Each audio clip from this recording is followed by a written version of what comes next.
process is back for another week. We've stopped counting, but Alabama keeps winning. And works. If I had told you that Alabama was going to have 14 penalties, 2 turnovers on the road against a conference opponent, was that a game that Alabama should have lost? Or was that Alabama that we see trending upward?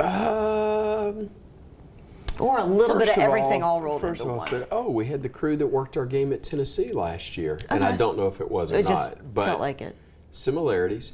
I will say this. Bama committed a good many penalties, most of them procedure penalties in that game. They did enough things to probably get beat. I think it's a really good indicator of how good they can be, that they still won against a team that was playing pretty well. I can also make the case that there were a couple of garbage penalties that, there's just one that really stands out. Oh, we'll get to that. Yeah, we'll get to that one. But there's one that if it's not made, that game is not as dramatic towards the end as it was. Look, this team has its warts. There's no doubt. They've got flaws. But if they can find a good dermatologist to get that removed, they're going to be absolutely gorgeous. There's talent. We're seeing, I think, Jalen Milroe develop and get better week after week. But there are things they've got to get cleaned up. It may not be this week. It may not be the next week that it has to happen. Could be. But if they get them cleaned up, they're going to be pretty dangerous. And obviously you want to be playing your best football at the end of the year. They dodged a big hurdle, though. I had said that I thought they were playing the second best team that they've faced to this point and maybe will before they get to potentially the SEC championship game. They didn't play very well in some spots and still won. There are other areas they were terrific. So I know we're going to get into all of that. But now that I've given you a long answer, the short answer I'll go back to, I would have probably said they lose if you say 14 penalties and 2 turnovers. And Coach Saban even chuckled as he started his post-game on Saturday, saying, do you want to start with the good or the bad? Yeah. And growing up, my parents, it was a nursery rhyme, I guess. They're like, little girl with the curl, because when she's good, she's very, very good, and when she's bad, she's hard. And I kind of feel like that aptly describes the game, because Jalen Milroe had a career game in terms of passing. Jermaine Burton had a career game in terms of receiving. Isaiah Bond. But it was so inconsistent, because then we rushed for -1 yard? It was bad. I think they wound up with 23. I think they wound up netting 23 yards. Figuring in sacks and some of the yards lost. Regardless, it's not a lot. I'll add one more to your what if I'd told you scenario. Jalen Milroe is going to have to account for 90+% of your offense. Right. So probably would not have felt as good about that, but he did a fantastic job. He had the one pass that was a little bit late as it was delivered, resulted in the pick. Otherwise, he was really, really good. I mean, we saw his ability to throw the long pass. We saw his ability to throw underneath. Yeah. As you said, it's been there. We've mainly seen him scrambling to be able to keep the offense moving forward. But we saw, obviously, the running game was not there. They were not going to give them the running game. Right. And that's, again, I think attributable in large measure to A&M. Also, the fact the offensive line had its struggles against what A&M was doing in the run game, but they gave Jalen time to throw now. That was, to me, it was a very surprising game in that I thought Bama could run it a little more effectively, but I didn't think that he would have the time to throw it that he did. But thankfully, they did pass protect pretty well. Not all day, but in enough situations, and Bama would make A&M pay. They had a great matchup for Jermaine Burton. The corner couldn't guard him, couldn't stay with him by and large. But you're right, he was not alone. There were other guys that got opportunities, did a good job. Fun to see them succeed like that. it was loud. It was really loud. Without cowbells, it was really, really loud. And that created some problems. Well, and along those lines, Tyler Booker earlier this week said that this was the first time that they had to use the silent snap count. And obviously that's something that comes with experience and with time. That is something that will be a lot easier. But you have to, that accounts for a lot of the pre-snap penalties. It does. And I heard Ryan, Lance, and Jim talking about it on Next Round. There were a couple of those calls that were very questionable. But there were a lot of issues with trying to get, you go silent, but then there's different signaling that takes place, and that can get confusing. It's not easy.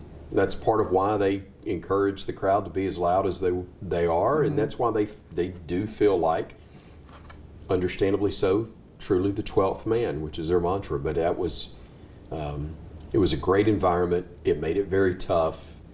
There were certain parts of it Bama didn't handle well, but others they did. And when they did get the snap off in time and through it, they were really effective with it. And the offensive line, we'll only talk about them for a few more minutes, but they did allow 7 sacks. I mean, Milroe was on his butt a couple times. And at halftime, a lot of Tide fans had to go for a walk. Because at least the ones at my house felt they needed to get some air and go out. Again, the second half, making the adjustments, they were able to figure out how to just go out and finish this. And one of the things I would say is teams have to learn how to close. They have to learn how to win. And Alabama is truly getting better at that. They are. We saw it. Yeah, we saw it, I think, each of the last 3 weeks. And you can even go back to the South Florida game.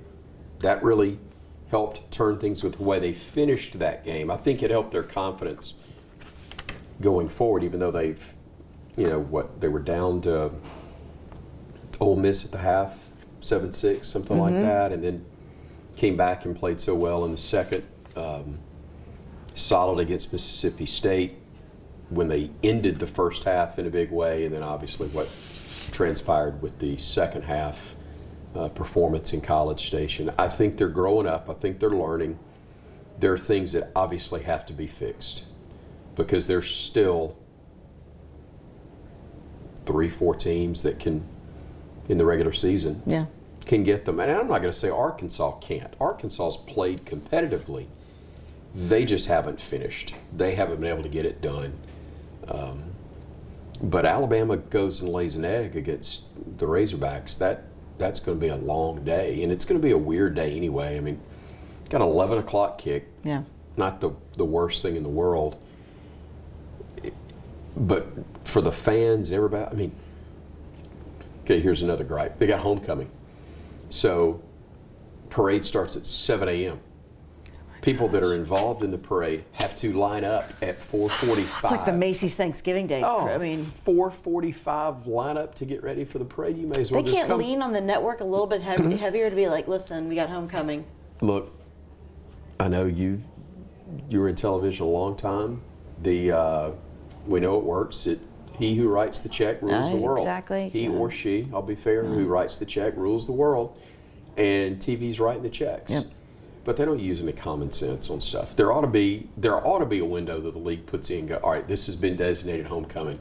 Yeah. It can't start before 2. You can put them at 8 o'clock at night if that's what you want to do, but they're not going to be 11 a.m. Yeah. That sucks. Do you think, we haven't seen it happen yet, do you think the offense can be trusted to win a game? I thought they won it, look, I thought the offense did its part Saturday. Okay. I do. Defense was really good. And with the block kick being called back, the offense, again, they regressed on that particular drive. But the offense did some big things at big times. They were down twice in that game. They're down 3-0, maybe 3 times. They're down 3-0. They take a 10-3 lead. Then they're down 17-10. And then they came back and took the lead, didn't give it up. So they're down twice, 3 times in that game. Managed to get it done. Defense is, we know, the strength of this team. It's clear. But the offense has the explosiveness to be very dangerous, and I think as they get it figured out, the guys got to be more disciplined in some areas. The penalties are one of them. And we talk about the offensive line, and look, we don't win the game without Jermaine Burton, but he still chirps a little bit and gets himself in some trouble and potentially worse. You know, he had a penalty for taunting.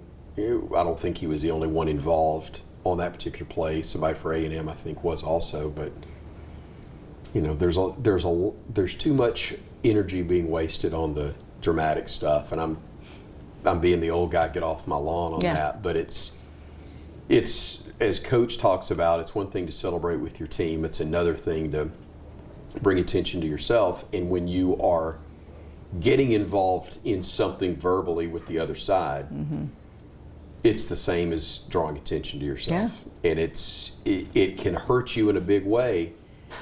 And thankfully it hasn't yet, but it's been real close.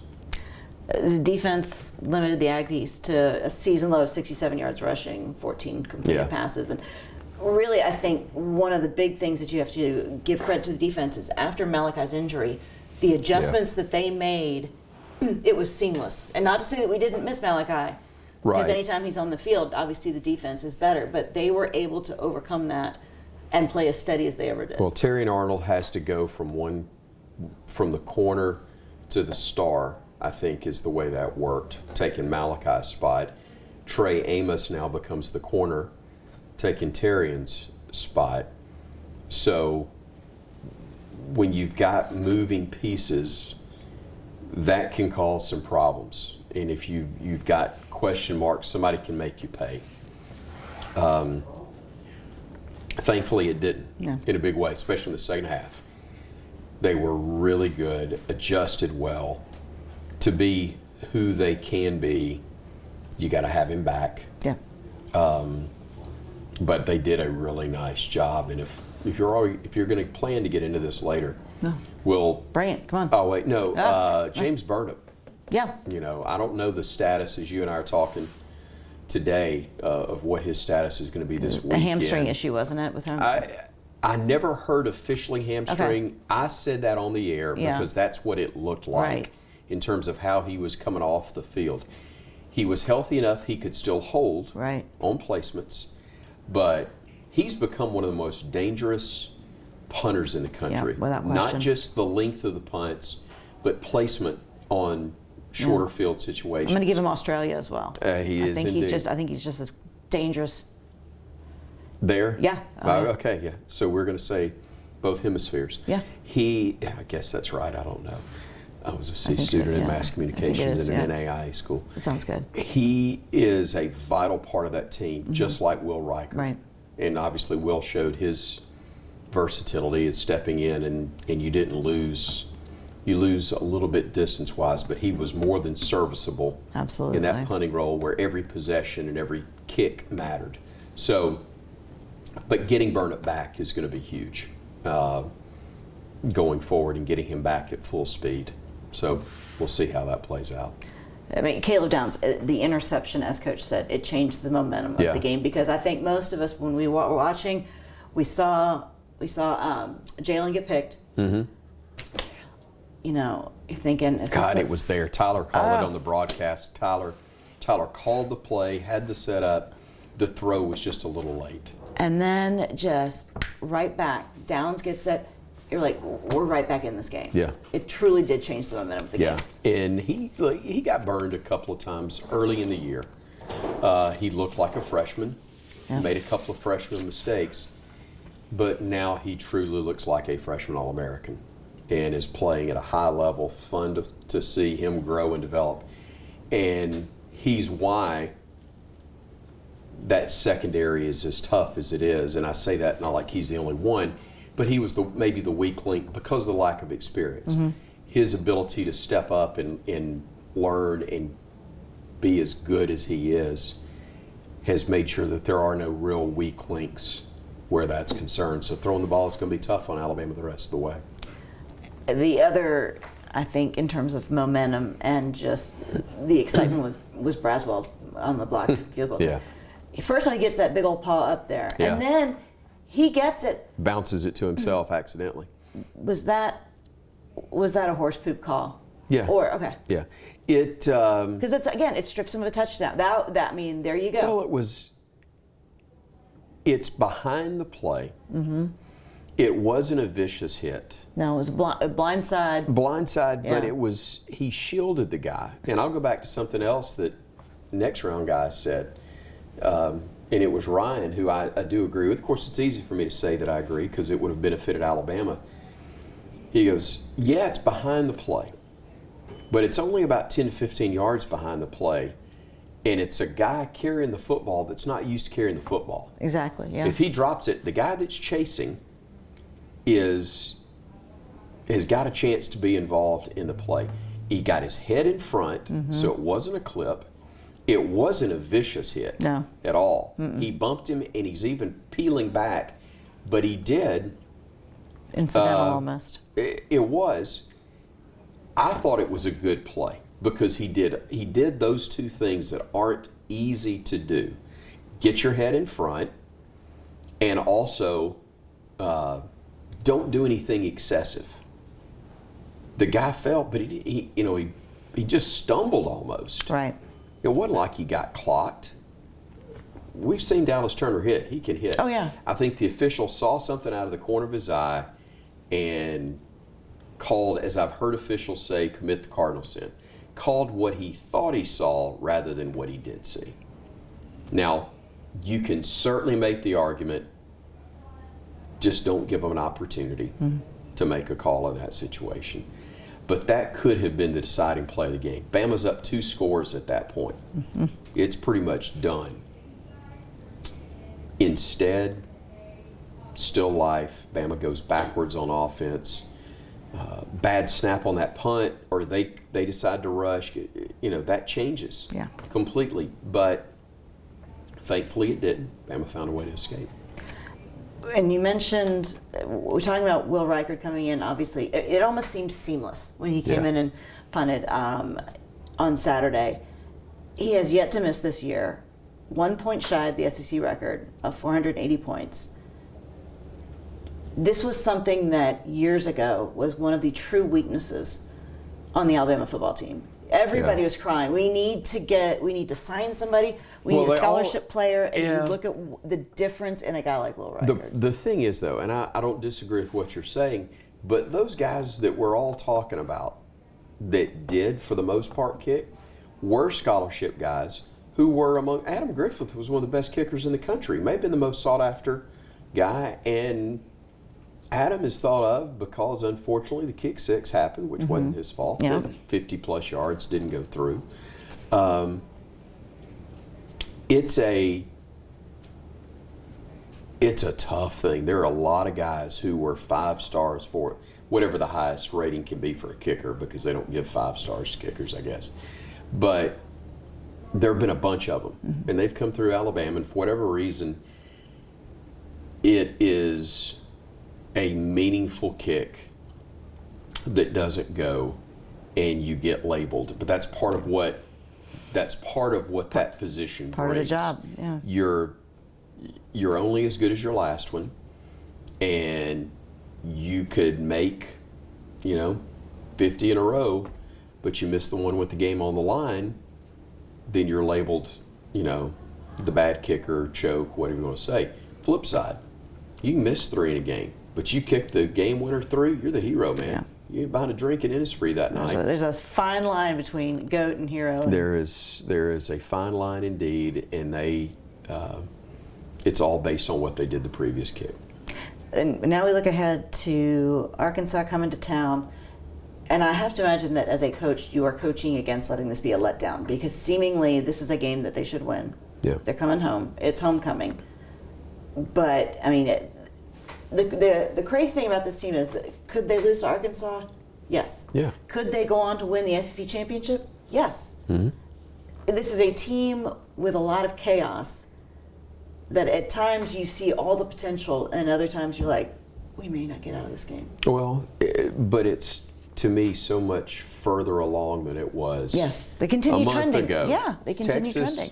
Texas, South Florida had you very concerned, but there was obvious improvement, and I do think it goes back to the final drive. Even though, it's a different opponent, you've played better opponents each week since then, and there's no sugarcoating that was a tough day. But the fact that you mustered up enough to put that game away the way they did in Tampa, you built off of it against a Ole Miss team that's turned out to be pretty good, and one that a lot of people thought could and would beat Alabama, and the Tide beats them by 2 scores.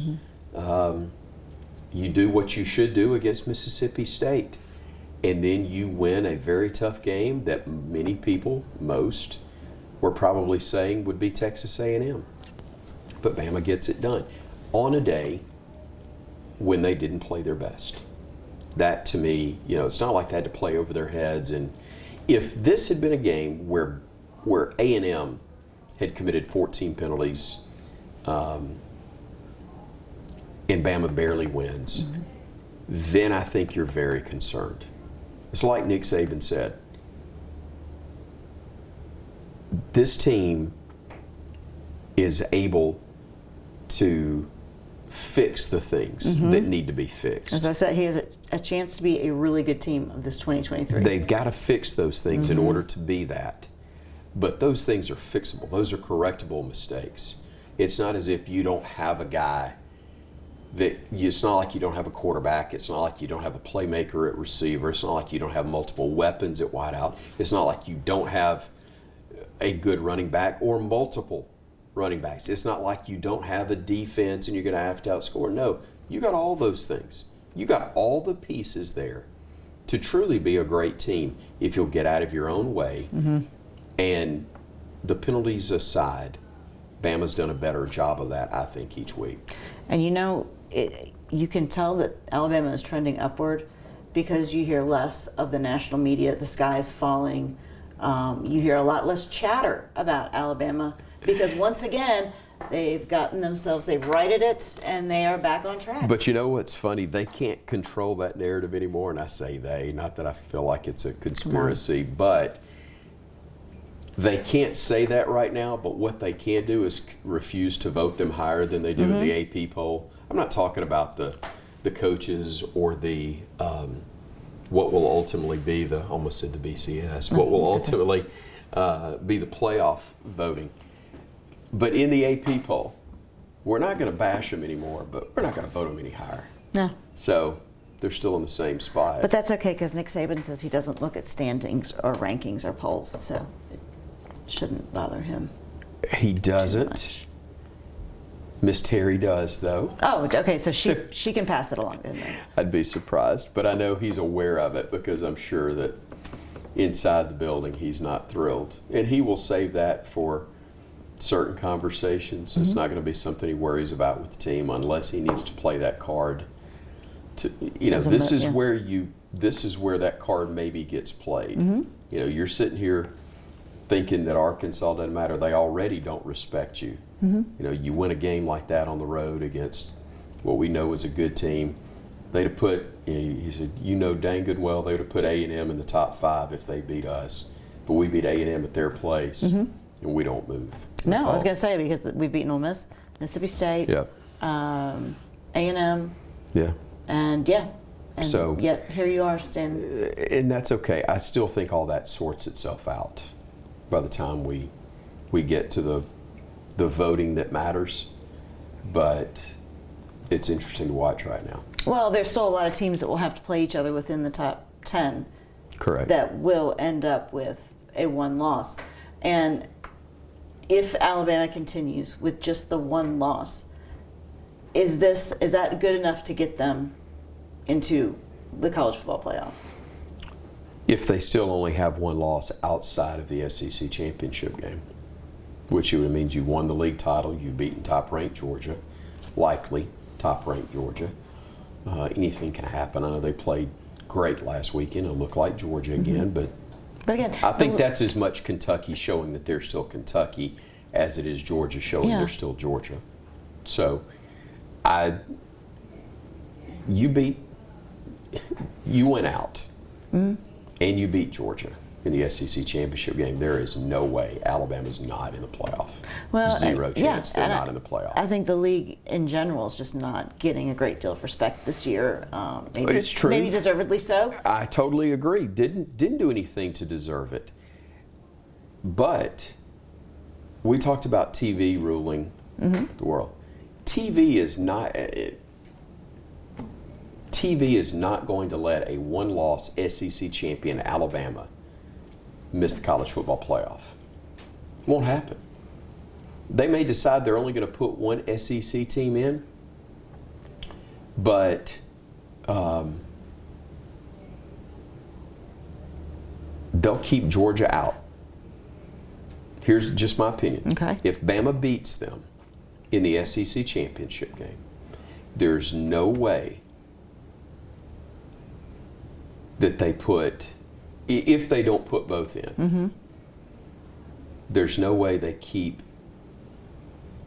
Alabama, which would not have lost a game since week 2, out in winning a head-to-head game unless there's something really just fluke. People feel like it was a gift, whatever.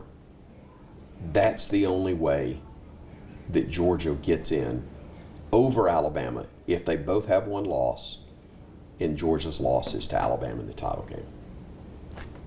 Just my guess. What do you think nationally the biggest misconception about Alabama fans would be? Misconception about Bama fans? Yeah, nationally. Ooh, wow. I will say this. Everybody's worst fans are the same. True. Everybody's worst fans are the same. Some have justification for being obnoxious, and some don't, but you're still obnoxious. Oh yeah, every fan base. It's like I said, somewhat in jest. I said Georgia is this. Congratulations to Georgia for finally being as good as their fan base has pretended they are for the last 45 years. Okay, so 40 years. Yeah. 40 years. Okay. They've won back-to-back titles. They deserve to, stick their necks out a little bit and crow. They've earned that right. But they were doing that long before they actually were who they are right now. Yeah. Bama fans, I think the ones that really get on people's nerves are the same as every other bad fan for every other team. That's absolutely true. The difference is Alabama's been able to back theirs up a little bit just because their team has been where they've been. Yeah. I think they're easy Bad for other people to dislike because of the success that they have had. You like Huey Lewis in the news used to say, sometimes cool is the rule, but sometimes bad is bad. Bad is bad. All right. You're going, what is he talking about? But you remember the song. I do. I'm old enough to remember Huey Lewis in the news. That's right. I believe that Sam Pittman could probably tell you the best place to either grill a steak or grill you the best steak you've ever eaten. Get him a cold beer. He just seems like that kind of guy to me. Yeah. He can do all that. Problem is, I don't know if he can tell you the best way to beat Alabama this weekend, and that's what his fan base needs. I almost wish they had won last weekend because it may have taken a little edge off. Yeah. You can make the argument it gives them confidence and makes them more dangerous. I go the route of they feel like this is their season now. Yeah.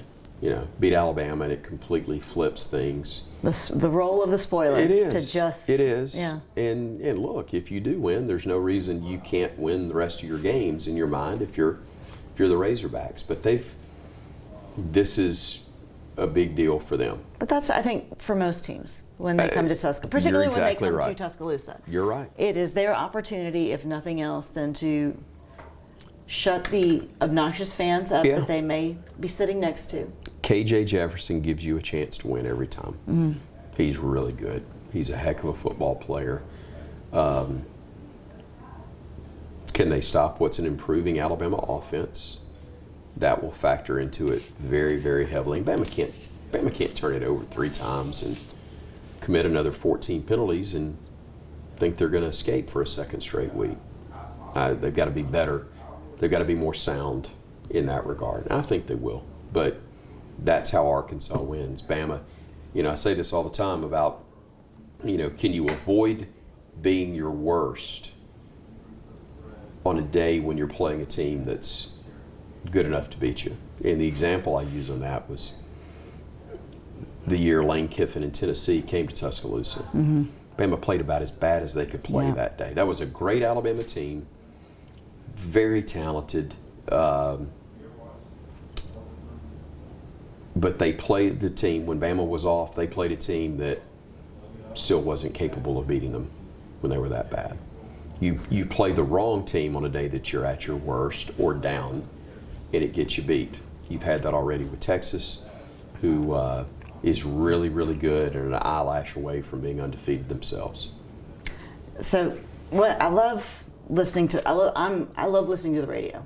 I love listening to broadcast calls. I love listening, really, when it comes to any sport. And I'm an unabashed Braves fan, and I would rather listen to the radio broadcast just because your role that you do, it's almost fan, expert. That's a stretch. But professionally involved in the game, you feel like you also have skin in the game. I care. Yeah. I do care, because I was a fan before I was a broadcaster. And nobody's ever told me that I can't be excited when the team that I broadcast for does well. Right. Nobody has ever told me that I have to be happy when they're not. I think you've got a responsibility as a broadcaster to tell the story. If I'm doing the broadcast for, as I've done, SEC Radio Network, when I do a first-round game at the SEC tournament, I don't have a team that I've got any allegiance to. Right. Doing that game. I've done Arkansas, Ole Miss. I've done Texas A&M, Florida in the last couple of years. Both were actually really good games. Enjoyed calling. You get excited because the moment is exciting. But I'm not excited because it's one team over another. It can be an exciting game, but if A&M, it could be an exciting game, but if A&M had, I don't know, hit Jalen Milroe, knock the ball on the deck, scoop, and a foot race to try to win the game, I'm not going to be excited in calling that. You may have heard nervous energy as we're trying to chase them on the final play of the game to save the game, but you're not going to hear excitement, no matter how exciting that may be for either A&M or a neutral observer. I'm living and dying on every play. I used to joke, contract was, I got paid per game. The outcome affects my income. Right. More games we win, more games I get to call, more money I make. It matters in that regard. I tell, buddies of mine that are officials or get to be friendly with them, I don't want you to be right. I want you to miss it for my team and get it right when it's for my team. Right. So I need you to get the calls my way. I'm not a neutral observer. I'm not unbiased. I care. It's my team. They sign the checks, and that's who I'm talking to. I will say this, though, as a broadcaster, and I've had this conversation with guys before. Excuse me. If you're tuned in on a Saturday somewhere in Alabama and you're an Auburn fan, UAB fan, whatever, and you're checking in, seeing what Alabama's doing, regardless of who you're a fan of, but you're not an Alabama fan, Kelly, I think that we as broadcasters for a school, it's very similar to you and I carrying on a conversation right now. I'm talking to you, you're talking to me. Somebody walks up that we know or knows us, we may reference them, acknowledge them in the conversation, but I'm still talking to you. So if they don't like what I say to you or you say to me, I'm sorry, I'm not trying to offend you, but I'm not talking to you, I'm talking to you. It's the way it is on a game broadcast. I'm talking to an Alabama fan. If you're a fan of another team and you don't like what I'm saying or the tone with which I'm saying it, I'm sorry, but I'm not talking to you. Go listen to one of the other broadcasts. I'm talking to the Bama fan because I'm one of them. So, and I think that applies. It's where, people get mad at. I've got friends that are Bama fans. You get mad at Andy. Used to get mad at Rod. Used to get mad at Jim. And I go, he ain't talking to you. No. He's talking to Auburn fans. That's the way it's supposed to be. Well, so I was listening to Game 2 of the Braves-Phillies, and I watched it on TV. I got this from my dad. My dad used to do this all the time. He had the TV on and he had the radio on. Yeah. And at first, growing up, I never made sense. But as I've gotten older, it makes absolute sense, and I will do the same thing. And it's because you're sharing that moment, regardless. Right. I'm sitting at home. My family doesn't care, but you're sharing a moment with someone else who is just as excited as you are, and cares just as much as you do. Yeah. Because it was, particularly last night in Game 2, it was an exciting event. No question. The way it ended. And having someone to share that with you, especially if you're like me, I feel like I know you. Yeah. And I'm sure people do the same thing. They feel like they know you. Yeah, and that's really special. I will tell you, though, to kind of go back to what I was saying, but it also is to the point of what you just made. If you're listening in and you're a fan of another team, I hope that as you listen to me, you can find out score time, down, and distance. Yeah. You know what's going on. That's my responsibility as a broadcaster, to tell that part first, regardless of who you're a fan of. I hope I give you the details clearly of what's transpiring. But the filter that I'm seeing it through is based on who I'm working for. Crimson-colored glasses. Exactly right. No apologies for that whatsoever. But some of the most meaningful compliments that I've ever gotten have actually come from Auburn fans. When I will have an Auburn fan go, "Hey, Chris, I'm an Auburn fan, but I really like hearing you call a game." You do a great job calling it. It means the world, because Bama fans. I think they assume. Well, the funny thing is, how well we do on a broadcast is often determined by what the outcome is. Well, exactly. What you've been given to work with. I got 30 text messages the other day after the Texas A&M game because Bama had won, and CBS always plays at the end of the broadcast a clip from the home team radio deal. It's a cool thing that they've always done on the SEC broadcast. Gives us some nice recognition. It's even more motivation, I guess, or hope, not motivation, but hope that your team wins. You get that little brief platform on national television. So my phone blows up, 25, 30 texts right afterwards. I could have been just as good broadcasting that game. But if A&M wins, and it's Andrew Monaco whose call is being played on there, I might get 3. And they're usually complaining. If I get 25, they're complaining about what we did, or they're complaining about something Coach Saban did or didn't do or needs to do with his coordinators or whatever. They're not talking about me and my call or however that sounded. So people are in a better mood, when you win and your team is successful, but that's part of being tied to it as a broadcaster. I'm gonna own up to something here, and I am 49 years old. Do I need to? No, it's okay. Is there a couch you need to relax on, therapist here? I am a true blonde. This is nothing. Leave that alone. Nothing processed. So usually on Saturday or on Sunday or Monday, I will watch and listen to the Nick Saban show that you do after the game. Mm-hmm. And I was listening, and I was like, I don't remember that. I was like, I thought I put more ice in my brown water listening to this game.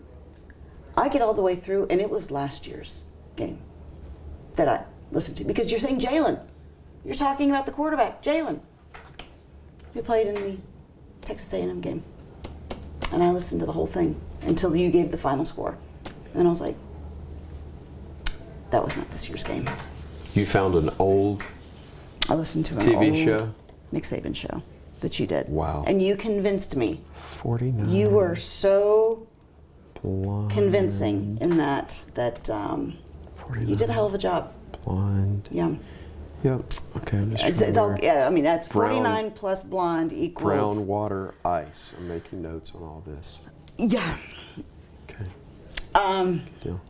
But Just trying along to that fill line. out the resume. So, do y'all have a portable set? What do you do? How do you do that? No, home games, it is done in the Crimson Tide Production Studios. It's a great set, great setup. Do that for all the home games inside there. Road games, if we win, like we did Saturday, we're out on the field, usually set up in the end zone. We have done it in the media room a time or two. But also, if you lose and they've stormed the field, then you just, all bets are off and you find anywhere, forget quiet, you're just trying to find a place where people are not yelling at you as much as possible. The and back of where the state it's trooper's car somewhere. Yeah, maybe the best way to go.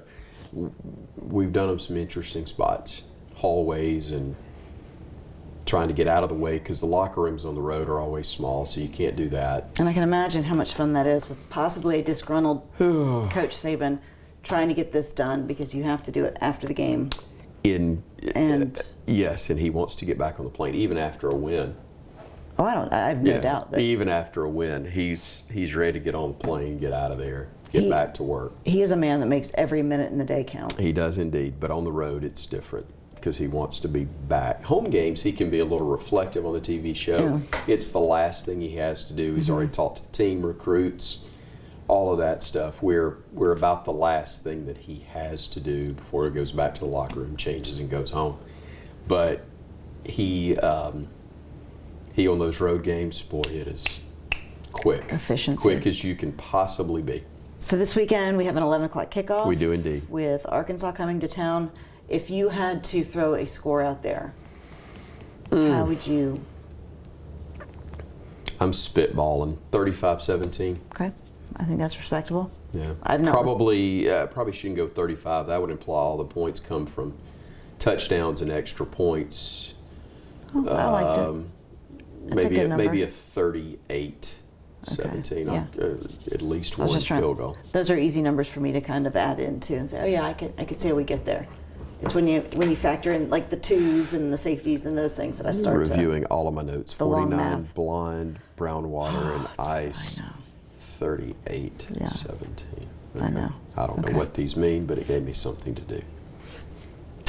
We want to thank Chris Stewart for joining us. Thank as always, you. You can find him here on Respect the Process as well as ChrisStewartOnline.com. It's got the link to all of my social media platforms, Twitter, X, Instagram, and I've got my own podcast that I do, usually out Monday night, Tuesday mornings. That's done. It's a short version recap of things before we get to actually spend some time and get not as many interesting details and nowhere near. And no Kelly Hunter on the other one. I know. So this is why it makes it better automatically. More efficient, exactly. Okay, so you can find him at Chris Stewart Online.